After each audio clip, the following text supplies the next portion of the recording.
Assalamualaikum warahmatullahi wabarakatuh. Perkenalkan, saya Yurista Dwi Pambayun Jati, Guru Penggerak Angkatan 11 Kabupaten Karanganyar. Pada kesempatan kali ini saya akan presentasikan tentang penerapan segitiga restitusi. Restitusi adalah proses kolaboratif yang mengajarkan murid untuk mencari solusi dari masalahnya dan membantu murid berpikir tentang orang seperti apa yang mereka inginkan dan bagaimana mereka harus memperlakukan orang lain. Gaussem Gosen. Sehingga restitusi ini adalah tawaran untuk solusi tanpa ada paksaan bagi peserta didik. Langkah-langkah segitiga restitusi. Ada 3 langkah. Yang pertama adalah menstabilkan identitas. Yang kedua, validasi tindakan yang salah. Dan yang ketiga, menanyakan keyakinan kelas.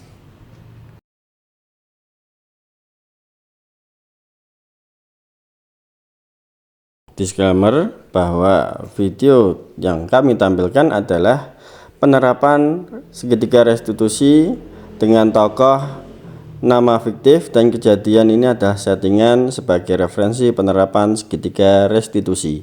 Selamat menyaksikan.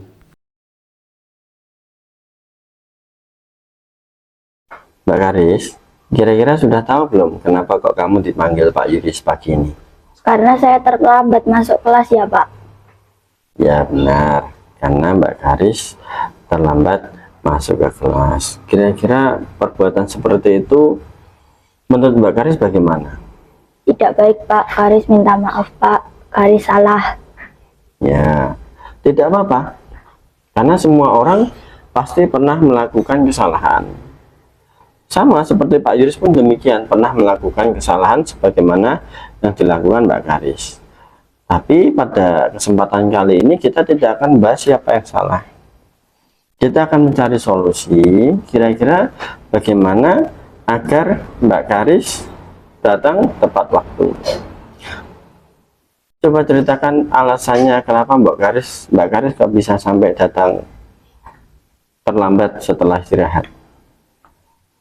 Saya keasikan bermain dengan teman Pak. Sebelum jajan ke kantin, akhirnya saya makan dan minum mendekati bunyi bel. Makanya saya terlambat masuk kelas. Ya, enggak apa-apa. Ya, memang begitu ya. Karena yang namanya bermain itu kan pasti menyenangkan. Dan Mbak Karis pun pasti menyukainya. Ya, enggak masalah sebetulnya. Cuma menurut Mbak Karis, adakah solusi yang bisa Mbak Karis berikan agar ketika bel berbunyi Mbak Karis bisa masuk tepat waktu? Ada Pak, saya harus dapat membagi waktu di antara bermain dan jajan. Oh ya, berarti Mbak Karis mulai mengetahui agar apa membagi waktu antara jajan dan bermain. Kira-kira kapan Mbak Karis bisa memulainya?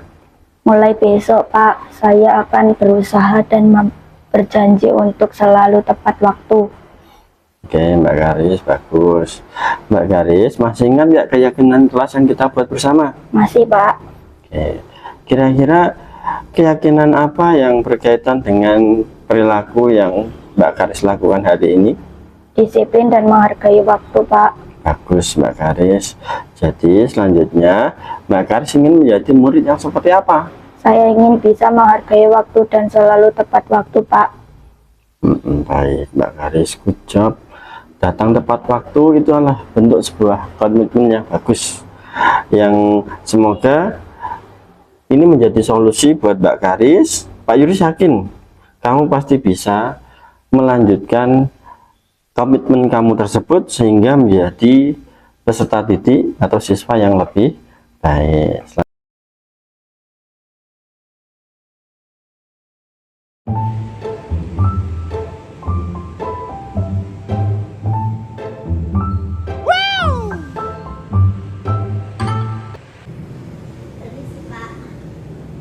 Iya, Mbak Valinda, silakan masuk. Ada apa Anda? Nyantai kamu? Iya. Oh iya, nanti Mbak Fani akan saya panggil ya. Terima kasih ya.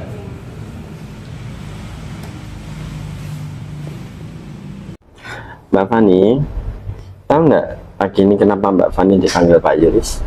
Tidak tahu Pak.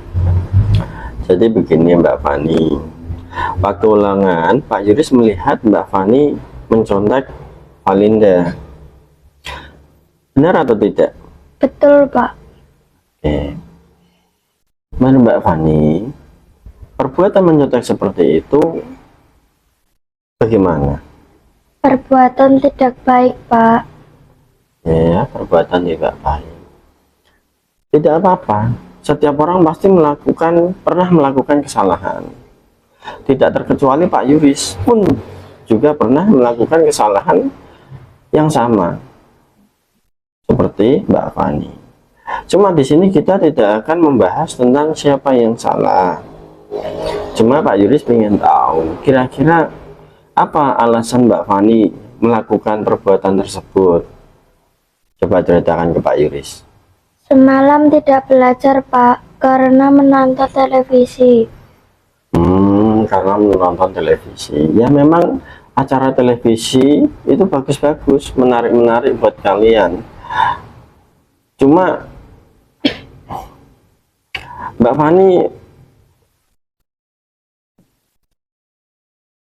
sampai tidak belajar.